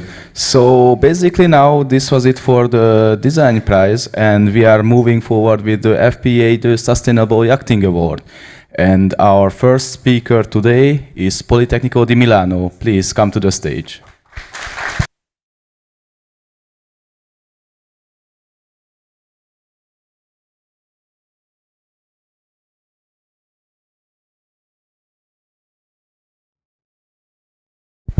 Prova? Okay. So, hello everyone. I'm Alessandro, Electrical Technical Director at Physis PEB, nautical team from Politecnico di Milano. I'm glad to be back on this stage to present to you what we consider being our main technological innovation for this year.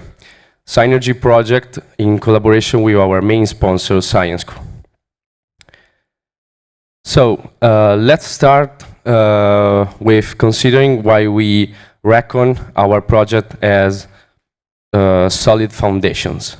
So as the name suggests, our project strength relies on the collaboration between three different entities with important expertise in different aspects of the development, the project development. So research and development is carried out at Politecnico di Milano cutting-edge laboratories. The manufacturing of most of the necessary components takes place at ScienceCo Bollate site located in Milan. And the testing and application is carried out at Physis PEB student team. So, Physis by now has 3 years of experience in designing and building integrated hydrogen power system to be competitive in a Monaco Energy Boat challenge. So our goals remain unvaried, giving thrust to the to hydrogen power solutions, especially for marine mobility, and creating a student-driven research and development hub in the premises of Politecnico di Milano laboratories. So our proposal for this year is to build the first team-branded hydrogen PEM fuel cell stack up for marine applications. So last year effort of the team was put completely into designing our first step, which leads us to hydrogen self-sufficiency concerning mobility power system. So I will present our first fuel cell stack prototype, H01. So H in Italian stands for the letter H, which sends back obviously to hydrogen, which is the fuel we are using in our stack.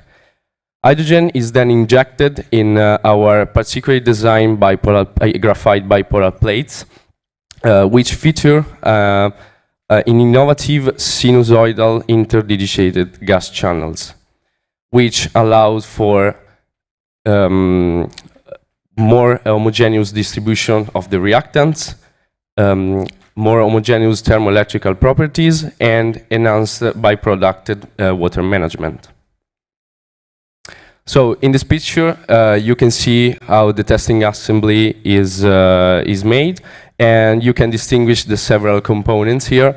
So we start with our end plates, the orange components, which are made of recycled 3D printed materials. Then we have the copper current collectors and the graphite bipolar plates I was talking about before.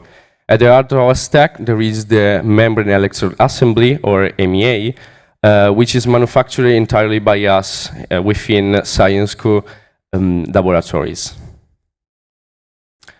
Here you can see the results we have retrieved from our prototype stack. So the key data here is 32 watts per layer with roughly a 7 × 5 centimeters square active surface. Consider that our whole cross surface of the bipolar plates right now is 100 centimeters square. And a 50 per cube efficiency at roughly 20 watts per layer, which are remarkable data if we consider our geometry is not finally optimized yet.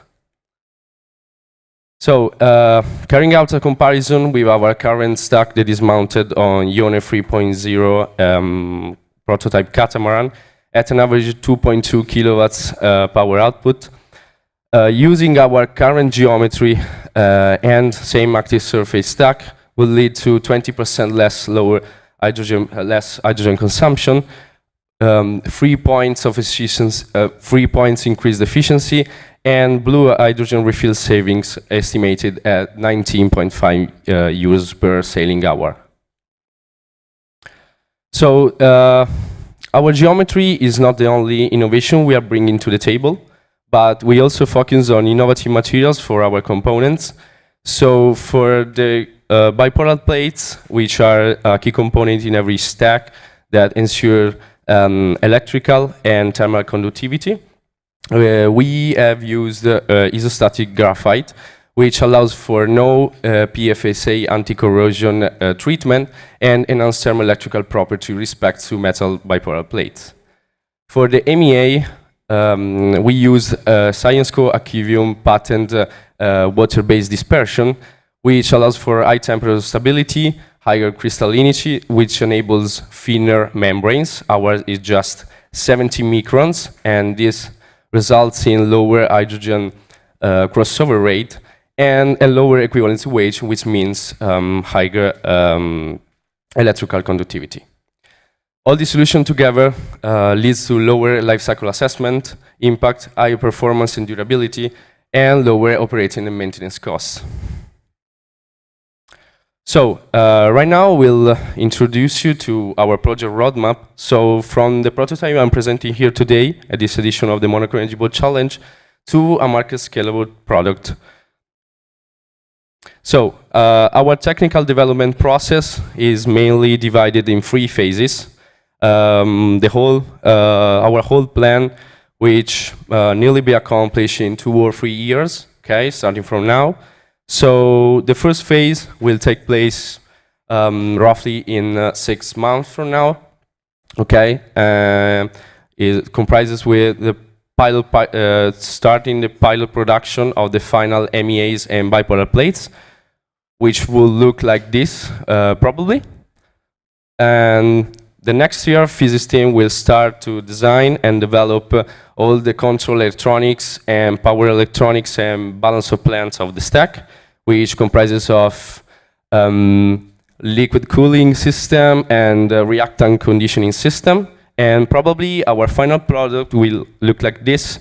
So a fully integrated plug-and-play system, which could be purchased from a manufacturer of small or mid vessels, okay, and installed easily in their boat, okay.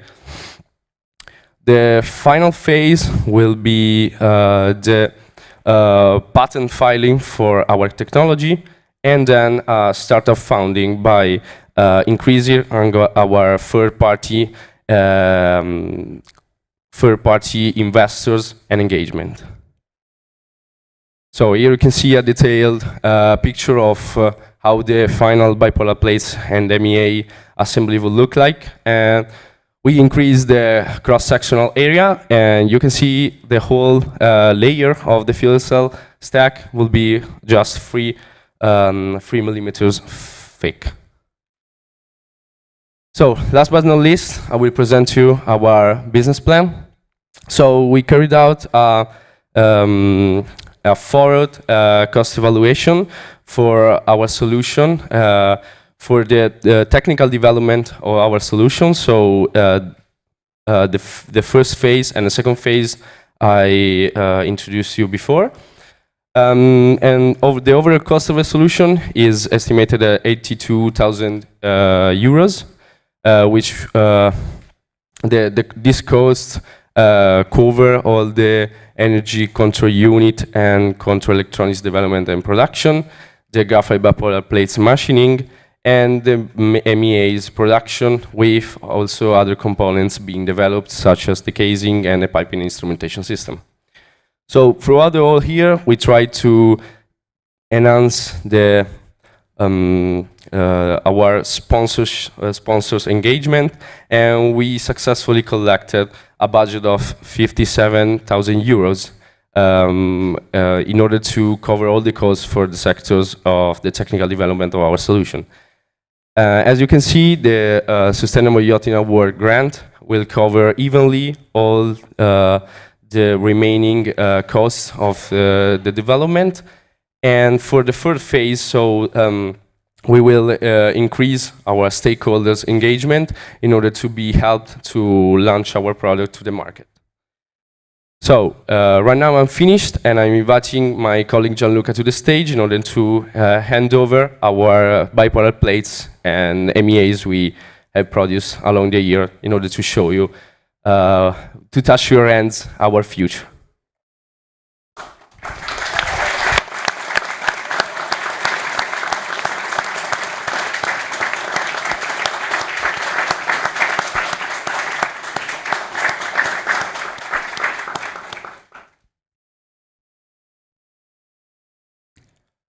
Congratulations. Sorry, we will ask you some startup question to be sure that you deserve these grants. I understood that there is patent around this innovation. Is it correct? I didn't understand. I understood that there is some patent in this innovation. Is it correct? Yeah. Who is the owner of the patent? Will be Politecnico di Milano. Okay.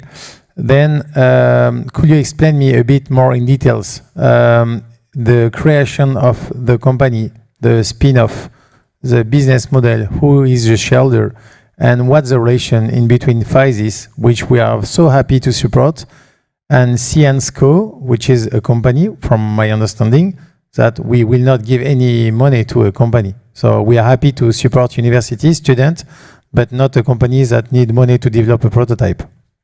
Yeah, so Scienco supports supports us only in the manufacturing process of our solution. Okay, so it's just a manufacturing in the manufacturing part. All the design and research and development is carried out at Politecnico di Milano, and the patent pending application will be filed into throughout the Politecnico di Milano administration in order to bring to reality a spin-off or a startup foundation. Okay, our business plan will be to in opposite to other projects. This is not revolving around the single personalities of the team, so it's not a master thesis project, but it's something that would likely create a new department into the team. Okay, so it's something that is renovating year by year and increasing the complexity of the project year by year. And here in the Monaco Energy Boat Challenge, we will test and our device. Okay, and so disclose all the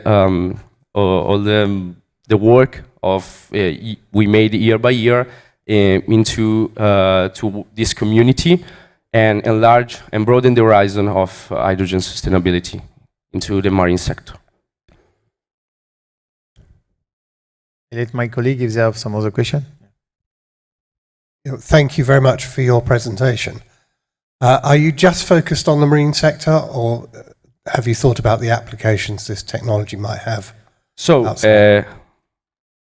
maybe I can. Oh, I cannot go back to. Okay. Okay. So as I showed before, this is something that this is a picture of an integrated system and balance of plant of a fuel cell stack. But this is not also just for marine applications. We are inspired by marine application because requires more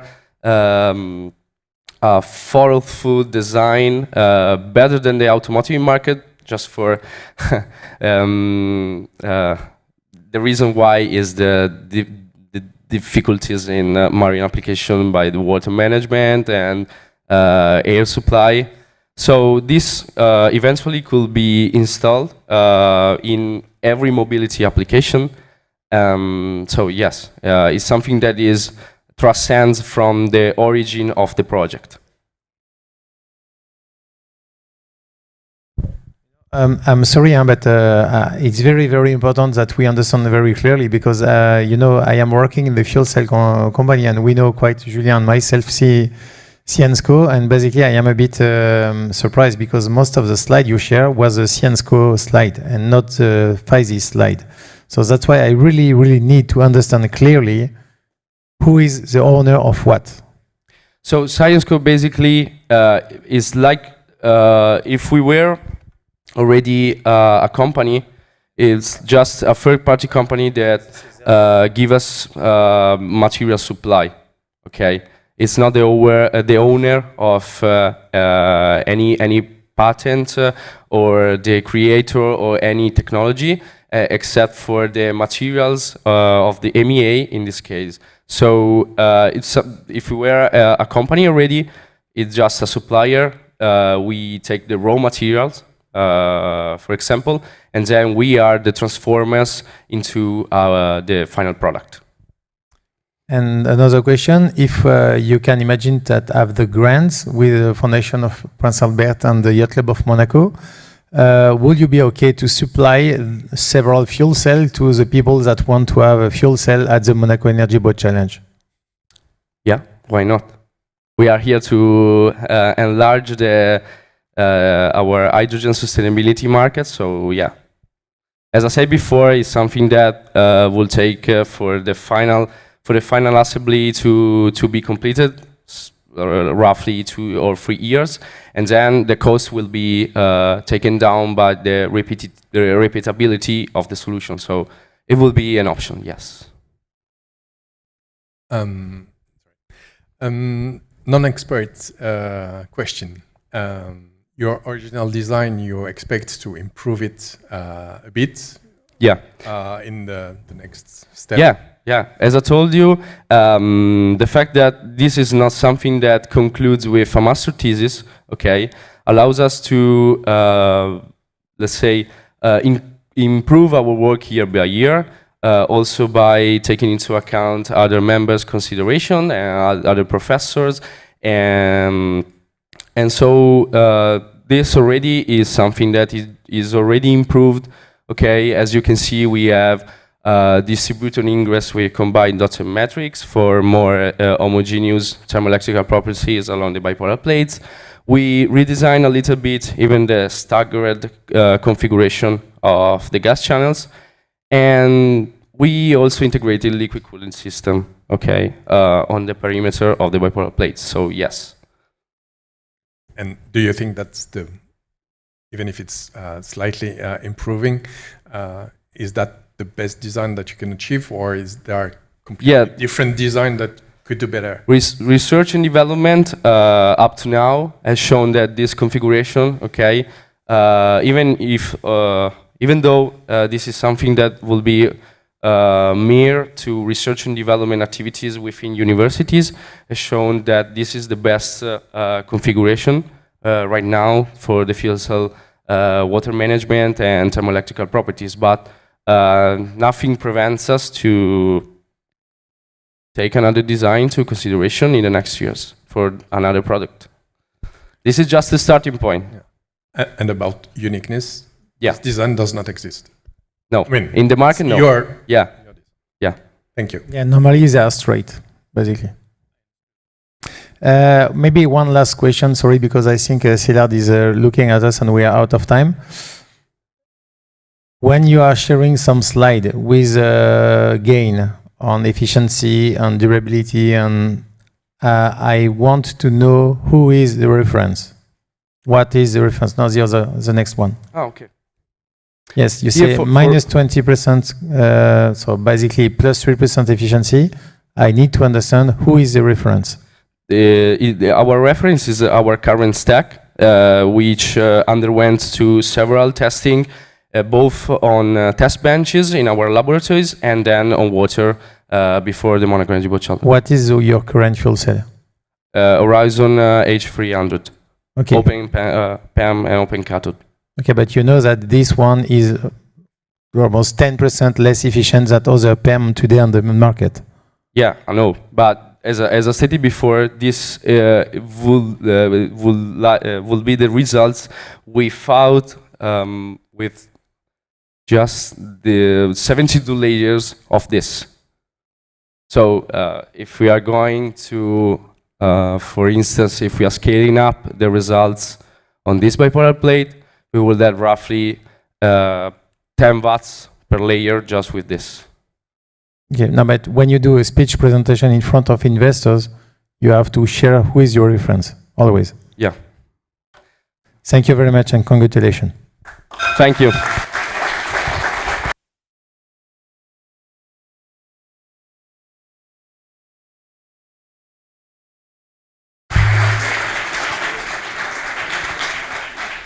Thank you very much. And we have our last participant for today, Technical University of Madrid. Please come to the stage.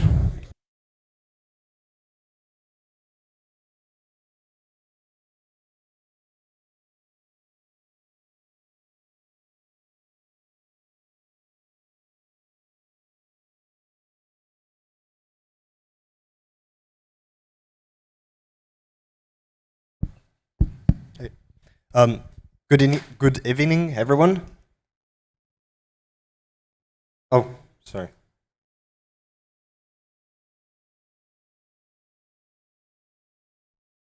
Okay, good evening, everyone. We're Santiago and Mateo from Green Foiling, Spain. Our team is building and designing a ship for the Sea Lab category, and we will be competing next year. We are 36 students from 5 different faculties from the Universidad Politecnico di Madrid, and our team is a research hub with over 10 theses being conducted. Additionally, we count with the help of 18 advisors, among which 3 stand out. Manolo de Elvira, who won 4 times the America's Cup. Ignacio Castañeda, who was head designer for Sail GP. And Marcos Ruperez, who designed the first electric Dakar and the first hydrogen-powered boat for the ocean race. Last year, we had the pleasure to present our design, but since we're moving on to the Sea Lab category, we are now going to present our new design, our technological advancements. This is our boat. Is about 8.8 meters long, and it is the first hydrogen-powered foil boat at national level. It fits a crew of 3, and it's fully electric with hydrogen and lithium batteries powering an electric propulsion. It has a T-foil on the back, a main pi foil, and the hull is fully carbon, which this material is supplied by our partner Gurit. The general arrangement is in a line with the crew, followed by the tanks, the fuel cell, lithium batteries, and propulsion. This is a choice to maximize safety, which is our #1 priority. In the hull, it might stand out the inverted bow, the trimaran configuration, or the slender and sleek shapes. This is to benefit seakeeping. Of course, our design has been optimized and validated through CFDs and FEM studies. Thank you, Matteo. For our hydrofoil configuration, two key characteristics stand out, really. One is that we don't deflect the entire surfaces, but rather just the flaps. We have 3 independent flaps on the main foil and a single flap on the aft T-foil. This allows us to have much finer control over the lift that we are producing at all times. On top of that, we introduce another innovation, which is that we install optical fiber embedded inside the composite material. This is something usually done in America's Cup, for example. This allows us to measure the strain that the material is subject to, and with that strain, we can calculate the lift that the foil is producing, which is a very useful information for control purposes as well as structural monitoring. Our flight control system is an electronic one. We have an inertial measurement unit, and we also include ultrasonic sensors that allow us to correct the drift in the vertical position, the measurement of the vertical position. As for actuators, we have stepper motors for flap deflection, as well as an electric motor for propulsion. All of these components are controlled from a central processing unit. This is our flight control loop, schematic of it. The rigid body dynamics and the force model make up the plant of our system. The sensors take measurements from the state of the plant, and from those measurements, they are combined in the common filter to produce an estimation of the real state of the boat. With this estimation and the command from the pilot, the control function, the controller, produces the appropriate actuations to modify the forces acting on the boat so as to guarantee at all times stability of the platform. So, when trying to combine the information from ultrasonic sensors and the inertial measurement unit, a big problem arises, especially when there are waves present. This problem is even present in America's Cup chase boats. Because in order to sail, you want to know the flying height in regards to the mean free surface, which is that straight line over there. But you can only measure the distance to the water, which includes wave elevation. By using a Kalman filter, we can distinguish between wave elevation and the real flying height. As you can see in these simulations, the correlation between estimation, shown in green, and the real value, shown in red, is quite high for both the flying height and wave elevation. Additionally, we can use this wave elevation as an input for our control system. When designing a boat of these characteristics, it's actually really important to be able to precisely calculate the forces that these lifting surfaces produce. To this end, we have been developing a software tool in Python that implements a lifting line model and is even able to handle non-uniform inflow to these surfaces. With this model, it has been thoroughly verified against CFD results and has the advantage of being computationally very inexpensive compared to such kinds of methods. Therefore, it allows us to iterate very fast between designs, optimize them greatly, and in a fast and cheap way, achieve fantastic foil designs. Another advantage that our program has is that it's not specifically made for a boat, but rather it allows the user to define any kind of foil configuration and geometry that they desire. So it has direct industrial application in the design of any foiling vessel. Our force model, when coupled to rigid body dynamics, allow us to produce dynamic simulations that allow us to understand the dynamic behavior of our ship. Here we can see a turning maneuver simulation. On your left, you can see the trajectory of the ship in a circle, and on your right, you can see the time histories of different degrees of freedom of the ship.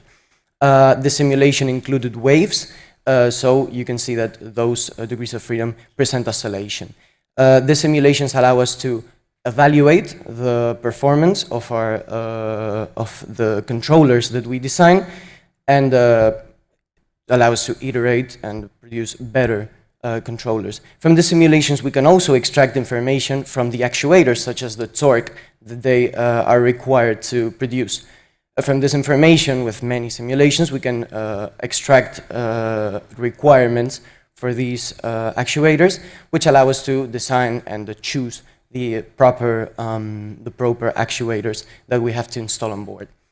As for the power unit, we already said it's a hydrogen power unit with a fuel cell of 55 kilowatts, hydrogen tank capable of carrying 8.2 kilograms at 350 bar.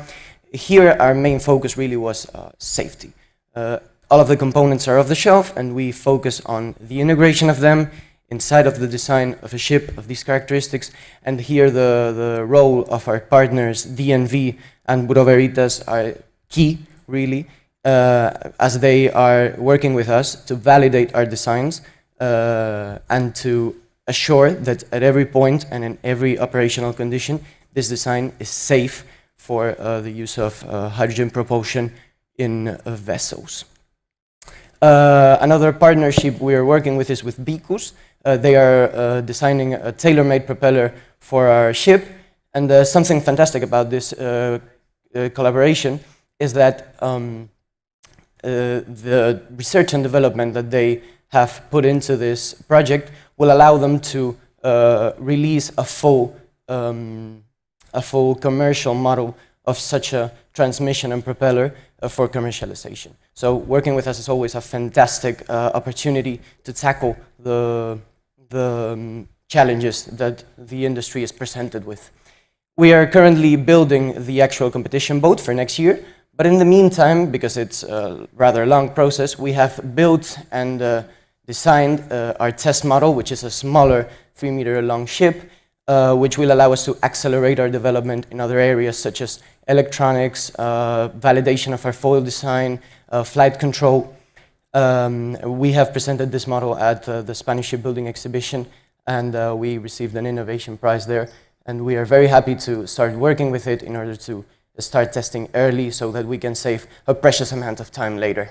All in all, this development will allow us to produce a ship that will be able to achieve 33 knots of top speed, 25 knots of cruise speed, at which speed we will be able to achieve a range of 130 nautical miles, all while being the first ship of this characteristics, foiling and hydrogen power in Spain.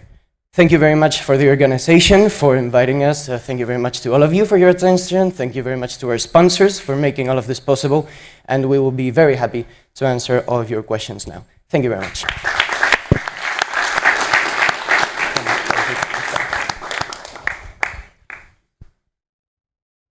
Hi guys, congratulations. I would like to know something more about the market potential of your product. Thank you. Mm-hmm. Well, we have really identified a niche in the market for a ship of these characteristics. Really, we have two main key aspects of our ship, and really our development. We are working towards making the industry believe that this is viable.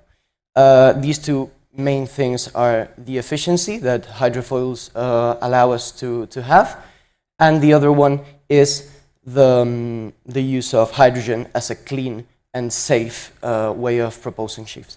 So really the market that we find, the niche of the market, is short passenger trips in bays, things like these, where a small, maybe 12-meter ships will be able to carry around, say, 12, 15, 20 people maybe, in a very fast, very comfortable, very efficient, and a very clean way. So we find a niche of the market there. We see that there are potential clients for such ships, and we are eager to really get going with this project and go on and make a company and try to make a living out of this, because we really do believe in hydrogen as the future of naval transportation.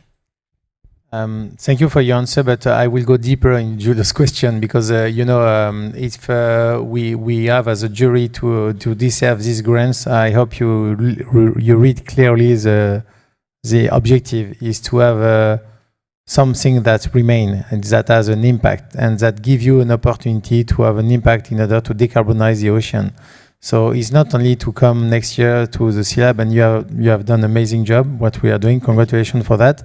But we really need to understand what you will do with these grants, what will be the impact with, without, Is it a spin-off? What is the market you want to target? If you want just to sell the tool of simulation, if you want to create a company to sell boats, if you want to create a transportation company, I don't know, but we need to understand that. If you do not answer to that question, I'm sorry, but we will not be able to give you the correct evaluation.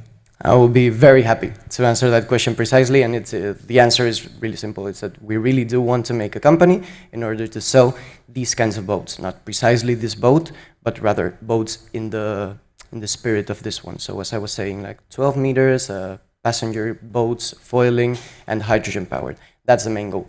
Of course, life is difficult, and sometimes it takes going through alternative routes. So maybe we can start with consulting in a smaller part of a project of such a ship, but the ultimate goal really is to collaborate in the industry, to find synergies and in collaboration with different companies, and eventually create a startup that will sell these kinds of boats with the proper certification, with the proper trust from the clients, and really help decarbonize and depollute the near the shore environment, which is where these trips would take place, and it's where most of the pollution. It's a pretty, it's a pretty important to tackle it because of the marine environment near the shore. It's important to preserve it. Thank you. Thank you very much for the presentation. I have a couple of questions. The first one on the simulations, because I saw that you have a maneuver of a turning radius of 10 meters. That doesn't seem realistic on your boat. Well, yeah, it's a fantastic also, question. Yes. And also the relationship with the possible validation of these results. And another thing that is not clear, we see a lot of names of sponsors and things like that, so it's not clear for me what is done by you, by your research team, and what by other companies. What I find that could be a good result of your project is a collaboration that you are dealing with the certification offices, because that is probably helping most to introduce better the hydrogen into the mobility, but for the rest, I wait for your answer. Yeah, thank you very much for the questions. They are both great, and they allow me to expand on some topics. Yes, you really caught us there. This simulation is not of the actual big ship, but it's rather of the test model. As I said in the last slide, we are working on a test model. We have already built it. It's a 3-meter model, and it will be achieving speeds much smaller than these. So yeah, for that 3-meter model, a turning radius of 10 meters, it really is realistic. So that's one thing. And the other one is about our collaboration. Really, the only place where we really hand off control to another company is here in the propulsion, where Vicus really is designing the propeller for us, but really in all other aspects, the development is done by us. So the general arrangement of everything, the integration of the components, choosing all of the right components, all of the simulation, that is all done in-house. So our first model is entirely line by line programmed by us. All of the 2D profile results of the CFD, you see the 2D profile results with lift and drag and things like these are done in X-foil, again in-house. The simulations are done in-house, and all of the engineering that comes out from these simulations, so the design of the actuating systems, of the of all of the choosing of all of the components, the design of the structural design, the whole design, everything is done in-house. So really, yes, of all of these companies, mainly within Alia, we are working on installing the optical fiber. With Cape Horn Engineering, they are helping us with CFD results because they are really reliable and fantastic at it. And Vicus DT are working with us in the propulsion, but really most of the development is done in-house by us. So thank you for your question. Thank you. I have one additional question from what Jeremy asks you. So we understand that you want to create a startup with that. So, but if you get the grants, how exactly will you use the grant? So the first step is next year, but how exactly will you use it? Yes. Well, the first step really is next year. So with the grant, what we plan on doing is using that for basically assuring the viability of obtaining a hydrogen propulsion system, which is a rather expensive piece of equipment, as you pretty surely understand. And the grant money will be a fantastic aid to that end, because it will allow us to convince other investors that we have the financial solidness to guarantee that their help, their support will be enough to get there, to get to a hydrogen power unit. And really with that development, thank you very much.